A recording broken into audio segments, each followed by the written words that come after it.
Hello students, welcome to सर्जेट। Railway ने teacher vacancy का ऑफिशियल नोटिफिकेशन रिलीज कर दिया है।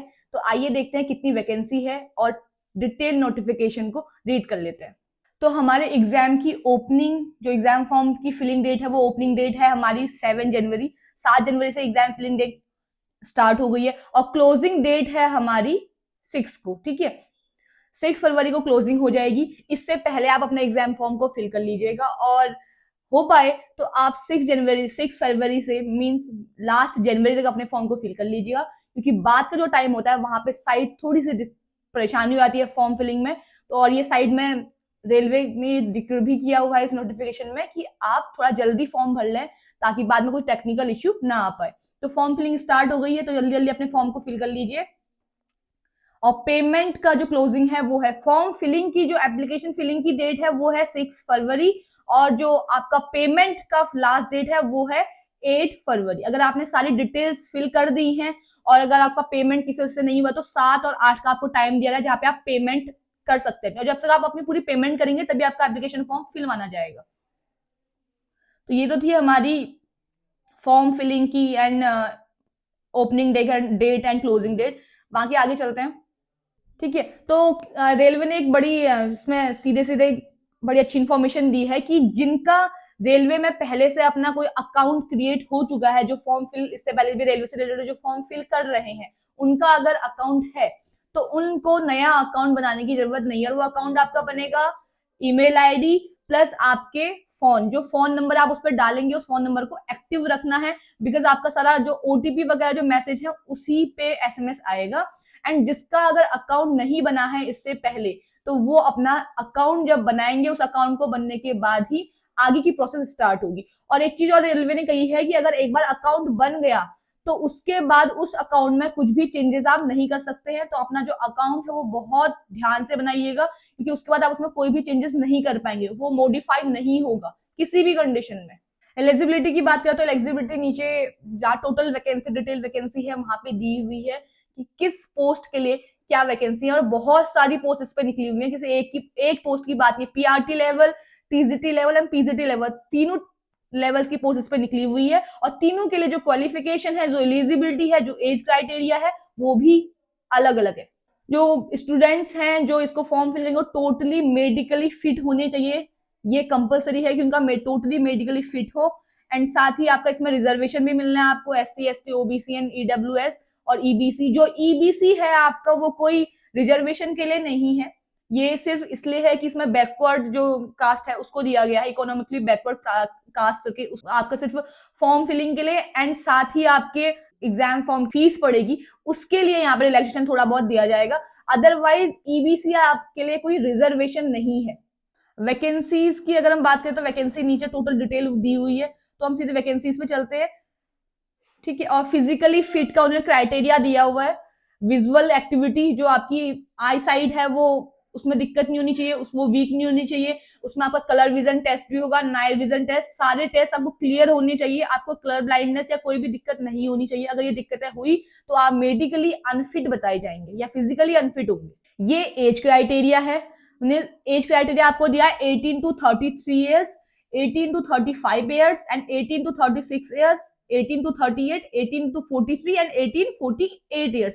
तो जो आपका स्टार्ट जो क्राइटेरिया है वो है, जो भी इस फॉर्म को फिल करेंगे वो 2007 से बाद बॉर्न नहीं होने चाहिए। उससे पहले जो बॉर्न हो चुके हैं वही इस फॉर्म को फिल कर चुके हैं करेंगे। इसका मतलब 1/1/2007 से 1/1/2025 के बीच में जो क्राइटेरिया है आप उसी दौरान इस फॉर्म को फिल कर सकते हैं। उसके बाद जो 2007 से बाद गया 8 में 9 में जो भी बॉर्न हुए हैं वो इस फॉर्म को फिल नहीं कर सकते। तो मिनिमम एज आपकी जो है वो 18 ईयर्स है, मैक्सिमम आपकी जो दी है वो 48 ईयर्स इसने यहाँ पे एज दी हुई है। बट ये हर पोस्ट के लिए अलग अलग है, ये भी आपको ध्यान में रखना है। और एज रिलैक्सेशन भी यहाँ पे दिया हुआ है SC ST OBC एक्समेंस के लिए। तो एज रिलैक्सेशन आप अपने कास्ट के हिसाब से आप देख लीजिएगा कि आपको कहाँ कौन से पोस्ट पे कैसे फॉर्म फिल करना है। एग्जाम फी की अगर हम बात करें तो जनरल जो है उसके लिए आपकी 500 है। अदर जो उन्होंने दिया हुआ है उस सब के लिए आपकी, जैसे कोई फीमेल है, ट्रांसजेंडर्स हैं, एक्स सर्विसमैन हैं या ST है, ST है, उन सब के लिए जो आपकी फीस रहेगी, जो एग्जाम फी रहेगी, वो आपकी 250 रहेगी।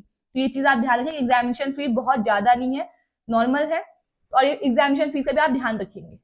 और जो पेमेंट होगी वो ऑनलाइन मोड होगी, जो एग्जाम फॉर्म भी आपका होगा वो भी ऑनलाइन ही सबमिट होगा। आपको अदर कोई डॉक्यूमेंट अदर से ऐसे पोस्ट वगैरह कुछ नहीं करने हैं, बस आपको ऑनलाइन ही फॉर्म फिल करना है, और आपकी जो पेमेंट होगी वो भी ऑनलाइन होगी।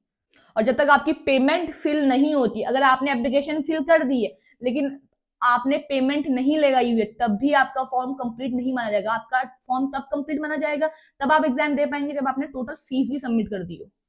बात करते हैं एग्जाम पैटर्न की। एग्जाम पैटर्न क्या रहेगा एग्जाम में, और आपका जो एग्जाम है वो रहेगा, आपका सिंगल टेस्ट रहेगा, सीबीटी कंप्यूटर बेस्ड टेस्ट रहेगा। एक एग्जाम आपका होना है सिंगल, वो है आपका 90 मिनट्स, जहाँ पे आपके 100 क्वेश्चंस आने हैं, और 122 आपका डिसेबिलिटी के लिए है। बाकी आपको दिया है 90 मिनट, 90 मिनट आपको दिया हुआ है, 90 मिनट आपको 1.5 घंटे में आपको 100 क्वेश्चन निपटाने हैं, ठीक है। और ये आपका सिंगल टेस्ट रहेगा। और अब इस एग्जाम में आना या क्या है वो देख लेते हैं। प्रोफेशनल एबिलिटी है आपका फर्स्ट, जनरल अवेयरनेस है, general intelligence and reasoning, mathematics and general science. जो आपका प्रोफेशनल एबिलिटी है वो है आपका 50 मार्क्स, सबसे ज्यादा वेटेज इसी का है। अब इस पे अगर हम देखें कि इस पे क्वेश्चंस कैसे बनेंगे, तो इस पे जो प्रोफेशनल एबिलिटी, इस पे आपको कोई सब्जेक्ट बेस्ड क्वेश्चंस नहीं बनेंगे। यहाँ पे आपको पीआरटी लेवल के लिए अलग क्वेश्चंस देखने को मिलेंगे, टीजीटी लेवल के लिए अलग क्वेश्चंस देखने को मिलेंगे, पीजीटी लेवल के लिए अलग क्वेश्चंस देखने को मिलेंगे। यहाँ पे आपका ये क्राइटेरिया कि आप किस क्लास के बच्चे को पढ़ाएंगे, तो आपको उस बच्चे को समझने के लिए कि आप किस किस तरीके से उसे पढ़ा सकते हैं, उस पूरी साइकिल को समझने के लिए पीआरटी लेवल के जो बच्चे हैं उनका एज क्राइटेरिया अलग है, टीजीटी का अलग है, पीजीटी का अलग है। तो जिस चीज के लिए आप, जिस भी पोस्ट के लिए आप फॉर्म फिल कर रहे हैं, आपको उस एज के क्राइटेरिया के बच्चों के पे डिपेंडेंट क्वेश्चन यहाँ पे देखने को मिलेंगे, ठीक है। बाकी general awareness, general intelligence, reasoning, mathematics, general science, ये आपका सेम रहेगा। और जो जनरल साइंस है वो आपकी 10th बेस्ड आनी है, बहुत हाई नहीं आनी है, बहुत नॉर्मल सा इसका एग्जाम रहना है कि बहुत हाई लेवल नहीं रहेगा। मैथमेटिक्स भी आपकी 10th बेस्ड आएगी, और नेगेटिव मार्किंग भी दी हुई है, हर क्वेश्चन के लिए आपका 1/3 मार्क्स इसमें जाएगा। बाकी आपका सिलेबस दिया हुआ है। अगर हम सिलेबस की बात करें, ये आपका मैथमेटिक्स का सिलेबस है, रीजनिंग का है, अवेयरनेस का है, एंड जनरल साइंस में सीधे लिख दिया कि आपका physics, chemistry and life science आनी है। लाइफ साइंस आपका बायो जो पार्ट है, और ये 10th स्टैंडर्ड सीबीएसई सिलेबस के अकॉर्डिंग आना है, ठीक है। तो ये आपका जो सिलेबस है वो देख लीजिएगा। और ये आपका मार्क्स का है कि आपको कितनी एलिजिबिलिटी, कितने मार्क्स आपको चाहिए, तो वो भी आपका दिया हुआ है। और इसमें एक चीज याद रखिएगा, पहले आपका एग्जाम होना है, फर्स्ट आपका सीबीटी होगा, उसके बाद आपका डेमो होगा, परफॉर्मेंस पे बेस्ड होगा, परफॉर्मेंस टेस्ट होगा। तो आपका 2 टेस्ट है, एक तो आपका रिटर्न टेस्ट है जो आपका सीबीटी होना है ऑनलाइन, उसके बाद आपका परफॉर्मेंस होगी, आपको डेमो देना होगा। तो वहां उस दोनों के रेशियो के अकॉर्डिंग आपका सिलेक्शन होगा। तो यहाँ पे दिया परफॉर्मेंस टेस्ट होना है, जहाँ पे आपका टीचिंग स्किल्स हो गई और परफॉर्मेंस, जैसे म्यूजिक वगैरह, ड्राइंग वगैरह के लिए परफॉर्मेंस टेस्ट होगा। बाकी आपका physics, chemistry, math, bio, science, SST, Hindi, English, इन सब के लिए आपका टीचिंग स्किल टेस्ट होगा, जहाँ पे आपका डेमो देखा जाएगा, आपका पढ़ाने का तरीका देखा जाएगा, आप कैसे पढ़ाते हैं। तो उसके बाद ही टोटल जो रिजल्ट निकलेगा, फिर आपका सिलेक्शन होगा। नॉर्मलाइजेशन भी है, मार्क्स पे याद रखिए कि आप इसमें नॉर्मलाइजेशन भी लगना है, जितने सेक्शन में जितने टाइम आपका एग्जाम जाएगा उतना आपका नॉर्मलाइजेशन भी लगेगा। तो इस मीन 1 डे एग्जाम नहीं है, सिर्फ एक दिन में एग्जाम नहीं निपटेगा, डे बाय डे रहेगा। ये आपके सारे फॉर्म्स हैं जो आपको कंपलसरी हैं। किसी चीज, अगर आप कुछ और चीजें ऐड कर रहे हैं तो उस चीज के लिए आपको यहाँ पे ये सारे फॉर्म्स फिल करने हैं, इन फॉर्म्स को फिल कर लीजिएगा अपनी कंडीशंस के अकॉर्डिंग कि आपको क्या क्या चीजें चाहिए, आपके आप किस किस चीज के लिए एप्लीकेबल हैं उसके अकॉर्डिंग। और ये आपको टेस्ट दिया हुआ है, यहाँ पे जूनियर ट्रांसलेटर इन हिंदी, अलग अलग पोस्ट है, मैंने पहले कहा था अलग अलग पोस्ट है।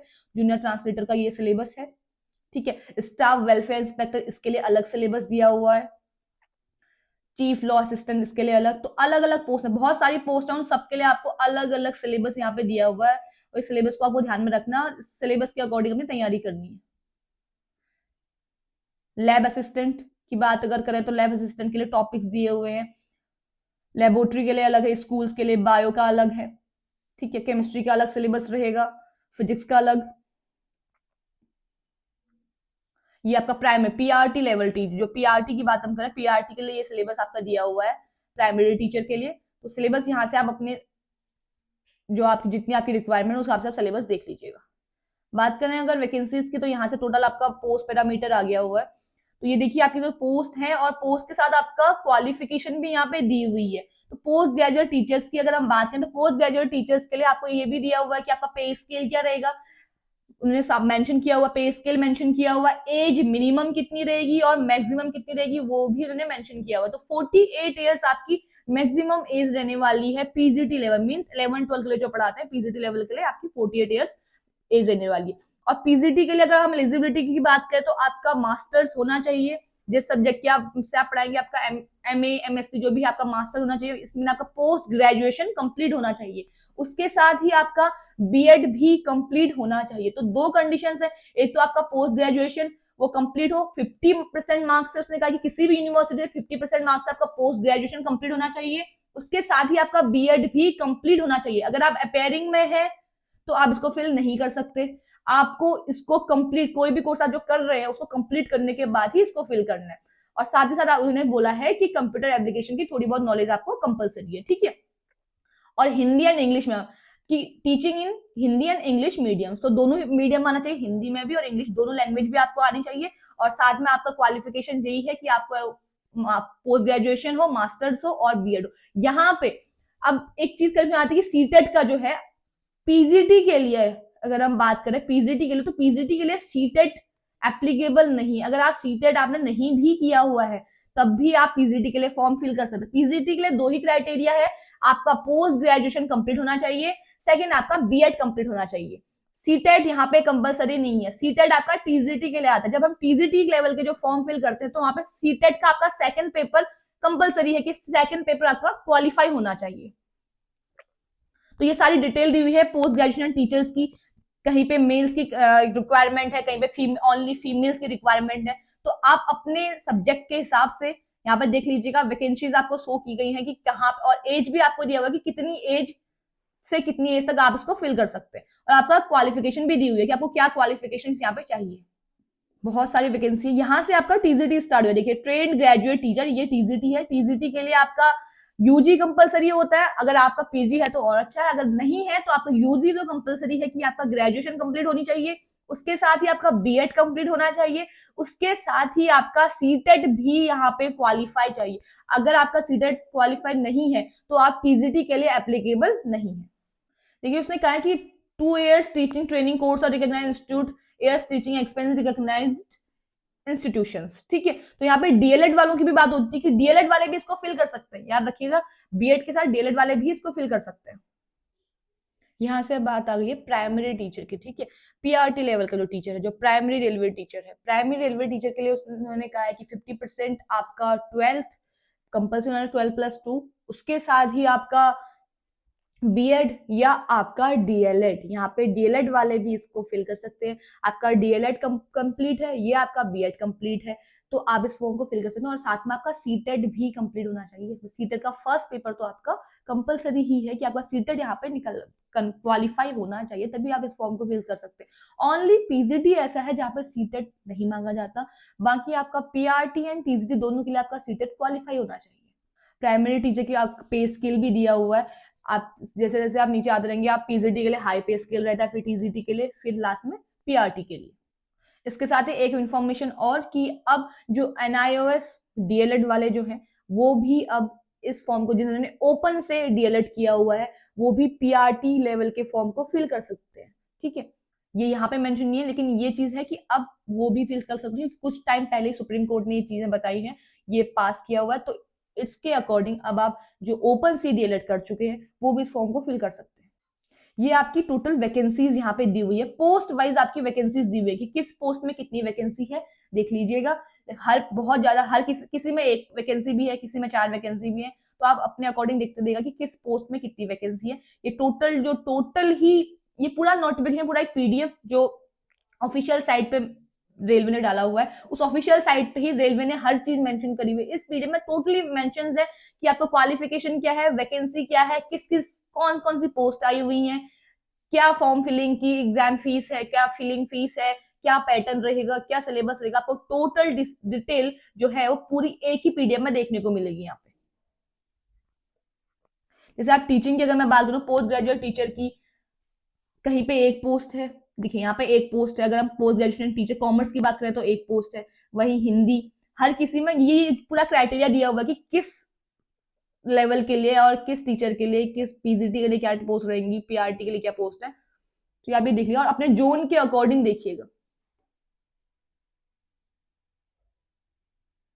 इसमें उन्होंने जोन मेंशन किए हुए हैं, तो जोन के अकॉर्डिंग देखिएगा कि किस जोन में कितनी वैकेंसीज है। बहुत सारी वैकेंसीज निकाली हुई हैं, अलग अलग जोन के अकॉर्डिंग उन्होंने पूरी वैकेंसी निकाली हुई है। तो ये था टोटल नोटिफिकेशन, जहाँ पे हमने वैकेंसीज, ये पूरी नीचे वैकेंसीज की बात कर रहे हैं, ठीक है।